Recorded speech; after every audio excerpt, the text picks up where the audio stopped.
Olá, hoje vamos falar um pouquinho sobre o texto. O que é texto? Como eu consigo interpretar um texto? Como eu consigo produzir um texto legal? Você só vai entender um texto se você tiver conhecimento linguístico, conhecimento de mundo, conhecimento suficiente para você entender do que se trata o assunto. Se você não tiver conhecimento linguístico ou conhecimento de mundo, você não vai saber o significante nem o significado de um texto, de uma palavra que esteja escrita no texto. Então aquilo não é texto para você. O que é texto? Texto é quando alguém manifesta suas ideias em uma escrita ou em uma fala, certo?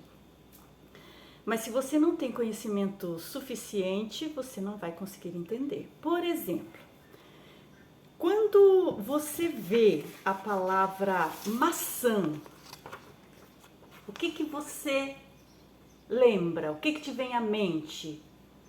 Se você tem conhecimento linguístico, você consegue ler a palavra M-A-C, com cedilha, e A com tio. Você tem conhecimento da língua, do idioma, você sabe o que está escrito aqui.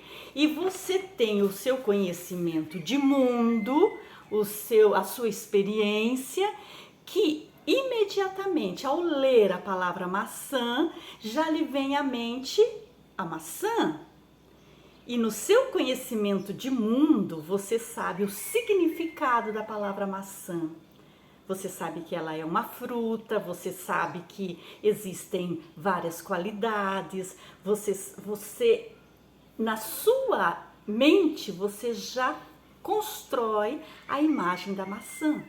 Você consegue até se lembrar do sabor da maçã, do cheiro da maçã, certo? Então você tem conhecimento linguístico para ler a palavra, para saber do que se trata, e você tem conhecimento de mundo, você tem experiência para saber o significado daquela palavra.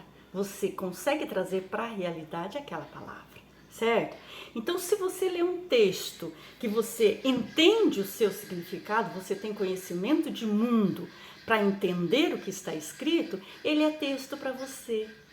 Se você não entende o que significa, o que está escrito, não é um texto. Por exemplo, quando você vê a palavra massa, massa, não está errado não, é escrito assim mesmo, massa. O que você lembra? Você lembra massa de pastel? Não, massa de pastel é com 2 S's, certo? A massa que você come é com 2 S's.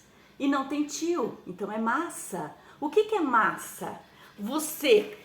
Quem não sabe o significado de massa, vai revirar na sua mente, mas não vai conseguir entender. Porque essa palavra, se você não sabe o que significa, ela não se torna um texto para você, entendeu?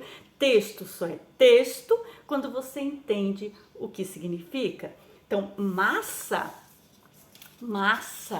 com C e sem acento, nada mais é do que uma arma antiga que os homens usavam na guerra, certo? Isso aqui é uma massa. Se você não tem conhecimento linguístico ou se você não tem conhecimento de mundo, quando você vê a palavra massa, não é texto para você, porque você nunca ouviu falar que existia algo chamado massa. A mesma coisa é um texto. Se você pega um texto científico, por exemplo, de um assunto que você não domina, ele não vai ser texto para você, entendeu? No próximo vídeo eu vou falar também sobre a importância de você entender o contexto em volta de um texto para entender o texto e o que é contexto.